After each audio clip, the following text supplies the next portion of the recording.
Today, there was a terrible attack in Medinat Yisrael.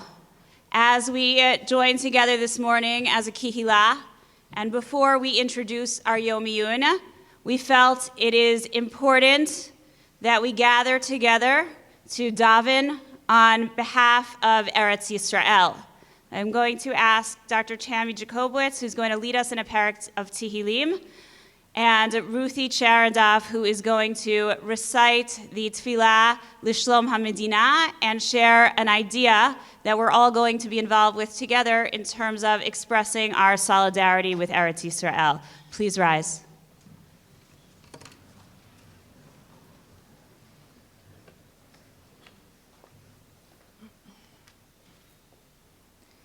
Shir Lamalot Esai El Harim Me'ayin Yavo Ezri Ezri Mim Adonai Oseh Shamayim V'aretz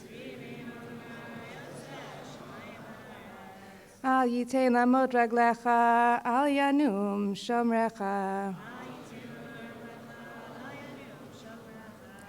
Hine lo yanum v'lo yishan, shomer Yisrael. Adonai shomrecha, Adonai tzilcha, yad yaminecha. Yomam hashemesh lo yakeka, ve'areach balayla. Adonai yishmarcha mikol ra, yishmor et nafshecha. Adonai yishmor tzedcha uvoecha, me'ata v'yad olam.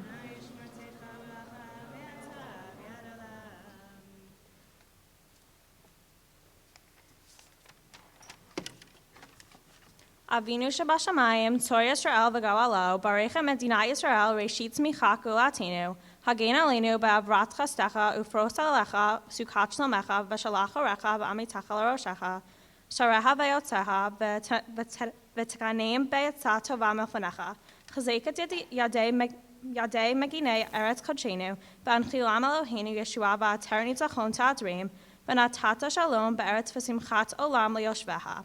ואת אחינו כל בית ישראל פקי נא בכל ארצות פזורינו, ותוליכנו מהרה קוממיות לציון עירך ולירושלים משכן שמך, ככתוב בתורת משה עבדך, אם יהיה נצחך בקצה השמיים, משם יקבצך אדוני אלוהינו, משם יקחך, והביאך אדוני אלוהיך אל הארץ אשר ירשו אבותיך וירשתך, והבאתך בהרבה מאבותיך. ומל אדוני אלוהיך את לבבך ואת לבב זרעך לאהבת את אדוני אלוהיך בכל לבבך ובכל נפשך למען חייך. והחל לבבינו לאהבה וליראה את שמך ולשמור את כל דברי תורתך, ושלח לנו מהרה בן דוד משיח צדקך לפדות מחוקי ישועתך. והופע בהדר גאון עוזך על כל יושבי תבל ארצך, ויאמר כל אשר נשמע באפו, אדוני אלוהי ישראל מלך ומלכותו בכל משלה, אמן סלה. This morning, 4 Jews were killed and 8 were injured in an attack in a shul in Jerusalem. In response to that and other attacks on our brothers and sisters in Israel, we at SIR feel the need to react together as a community. Today, during lunch, we are asking each student to come to the Beit Midrash to express your dedication towards Israel. We are asking each of you to write why you stand with Israel during these hard times on the walls of the Beit Midrash. At the end of the day, please stop by the Beit Midrash to see the different expressions of dedication and commitment to our brothers and sisters in Israel. Thank you.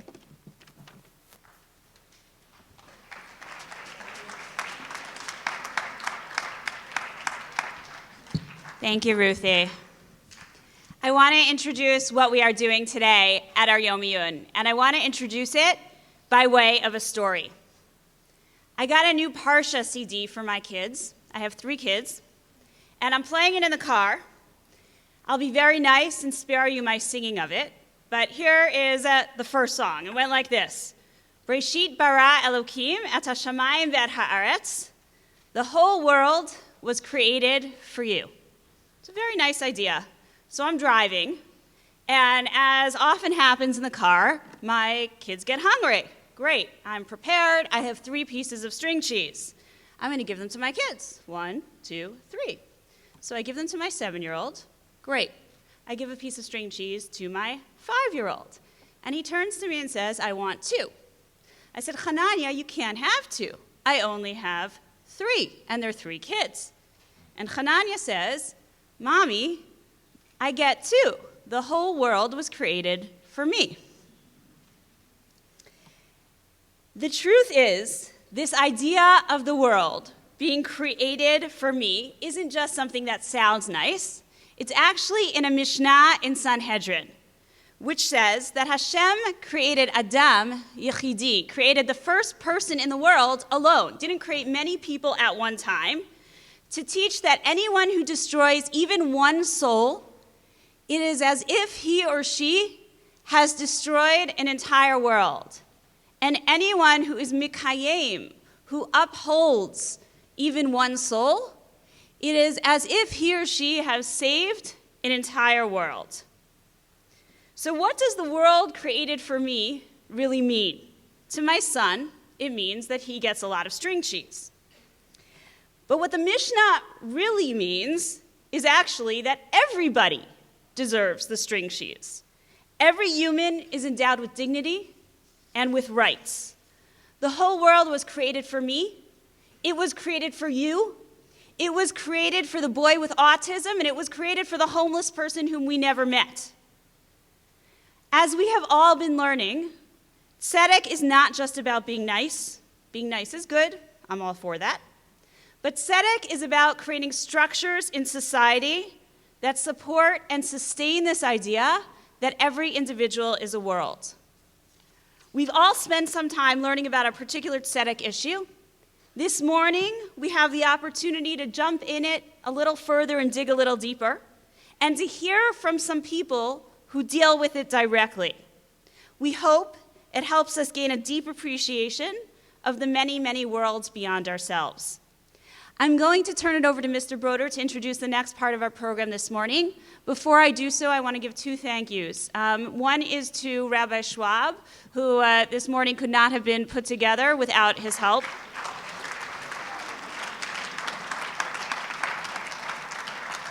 And the second is to Nick and Rob and his team, who have done a tremendous amount of help in programming this entire week, and particularly for this morning. Mr. Broder.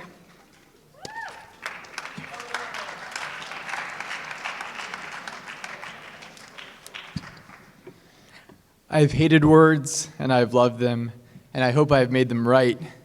These are the final words, as you all know, of The Book Thief. And those of you who have read The Book Thief in your 10th grade English classes know the limits of language to rectify injustice, to fix a broken world. This morning we'll hear from 3 students who have deliberated over each word in the form of a sermon slam, a hybrid between the moving rhetorical form of a preacher's sermon and the deliberate choice, as well, of phrasing that poetry demands. Please attend to their words as they try to make it right. I ask that you all give the first of our Tzedek sermon slammers this morning, Shabi Kestenbaum, your undivided attention. Shabi.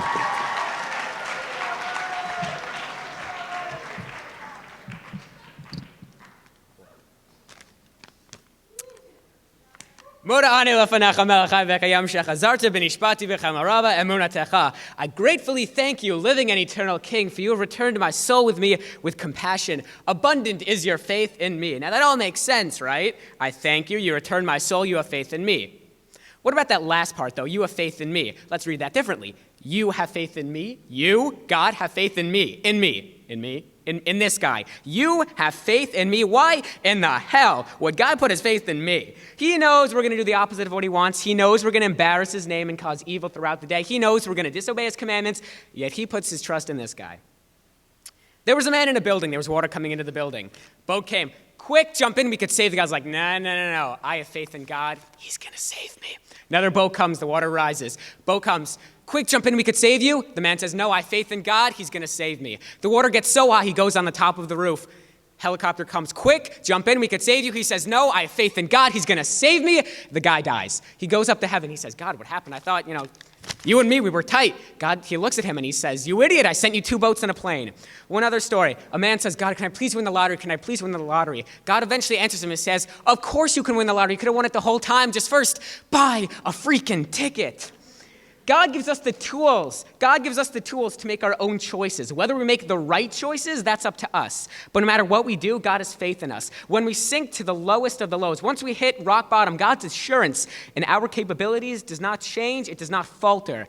Constant is his trust in our path to righteousness. We as human beings on this world have amazing opportunities in our time on earth to do some real genuine good, to explore ourselves and our hidden potential. And we need each other. We need unity and those righteous among us. We will face obstacles, and I swear it will be hard and it will be challenging. And at times, when it seems the only thing to do is to curse God, we need but to thank him and accept our challenges in order to understand and face them. In modern days, we have Facebook and Twitter and YouTube and iTunes and iPhone 4, 5, whatever they're up to, and we lose sight of the real connection. And the only connection we care about isn't the connection to God, but the Wi-Fi connection. I thought that was funny. Okay. All right. The only connection we care about is the Wi-Fi connection. So how do we as selfish and vile human beings get that so desperately needed connection back? We live in a very materialistic world. We are consumed by our fears over what others think and say about us. But we need to realize that the propaganda and the materialism we see every day, and we should look past that and see God waiting for us on the other side. If you take the first letter of the first thing you say every day, the mem from Moda'ani, and the last letter of the last thing you say every day, the chaf from Uvisharach and Shema, you get the word mach. What does mach mean? Mach means poor in Hebrew. We are all poor in the eyes of God. We have nothing to offer him. He doesn't need anything we have. What he wants, though, is us. God wants us. He wants us to succeed in life, to do the right thing, to make the right choices. The only thing we can do is take the heavy burden of God's faith and to accept the challenges. We don't need a poetry slam. We need a humanity slam, man. That was a good line. We need to make God proud, make his faith in you worthwhile. And even when you think, God has no faith in me, I've done too much wrong, I haven't extended a hand to a neighbor, when you think it's the end, when you really just feel like crap, and we've all been there, just remember that for some weird reason, he wakes you up in the morning to begin a new day and to start the challenges that await you head on with pride and with confidence that you were created in the image of God. Because at the end of the day, Moda'ani lefanecha melachai v'kayam, shechazarta b'nishpati b'chamaraba emunatecha. Thank you.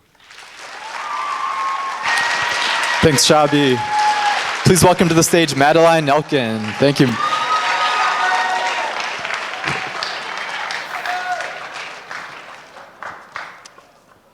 Last year, I visited a homeless shelter where the families, no different from you or me, were given leftovers. Not spoiled and smelly, but certainly not grade A. And people say that they don't deserve any better, but you are what you eat, and they begin to think that they aren't better than the food shoved down their throats. There are so many biased assumptions out there, like if you give a homeless person money, they'll use it to buy drugs. They chose this life, they are all criminals and lazy bums, making us seem like we're better than them, that we know what's best for them. Newsflash, we don't. No one chooses to be depending on stares and judgment for contentment, depending on one person to step away from the gray streets and offer a hand. Not to offer a life lesson or a disappointed obsession with fixing you as only they can do. No one chooses this. Many lose jobs because of corporate downsizing due to an injury, illness, or disability. Those with jobs cannot break the generalizations. No matter how many job applications, the prejudice is strong. They're underemployed, not even making minimum wage, struggling to survive, not even making minimum wage, not even making minimum wage, waging a war against wrong assumptions as restrictive as dungeons, leading to corruption, leading to combustion, leading to dysfunction. Yes, it's easy to preach pathetic to shvot amitecha, judge your fellow person righteously, but sometimes people's hearts are so full of misconceptions that they sink.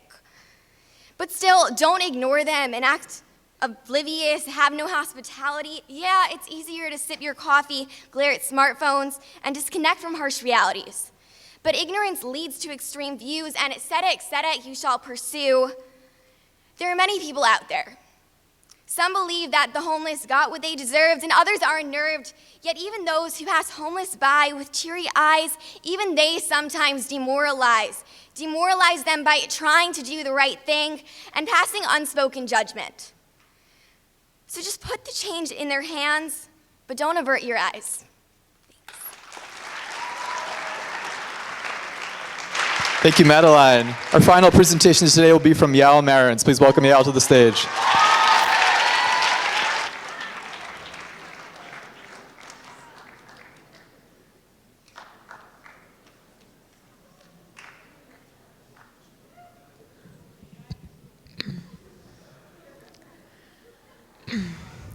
This year, we're all learning about Tzedek, and I've learned that a big part of Tzedek is addressing poverty.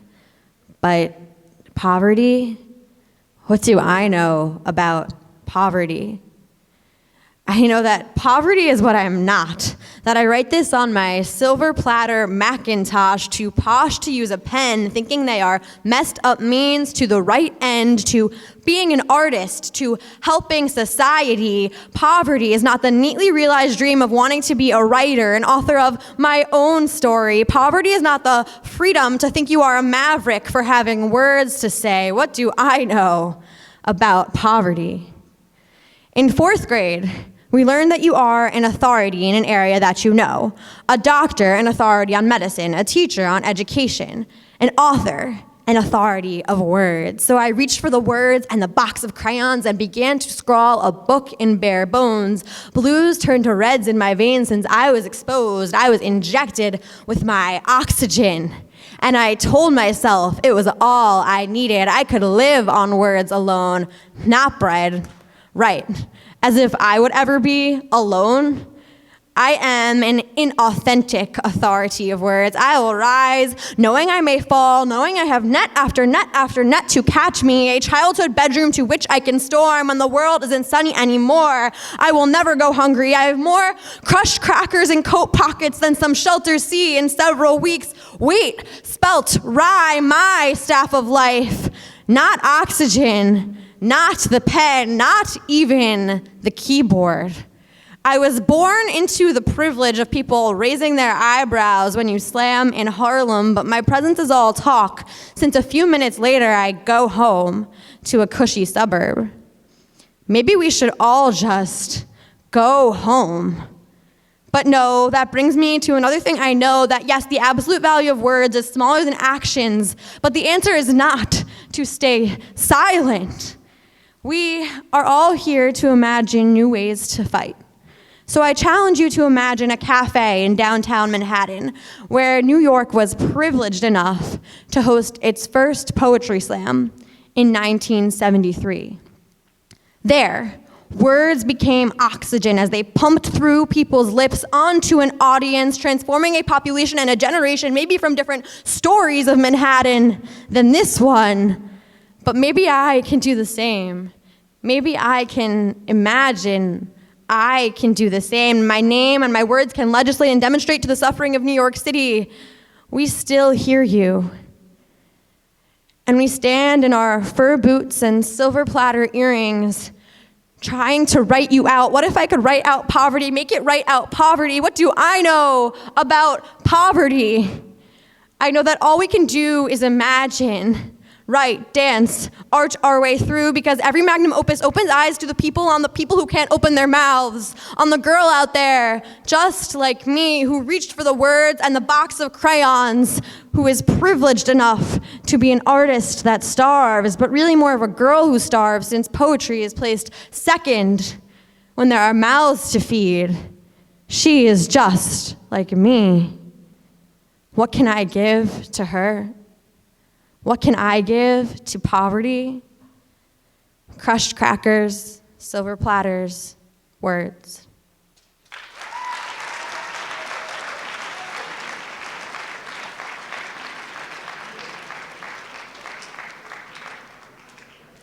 Thank you so much to Shabi, Madeline, and Yael.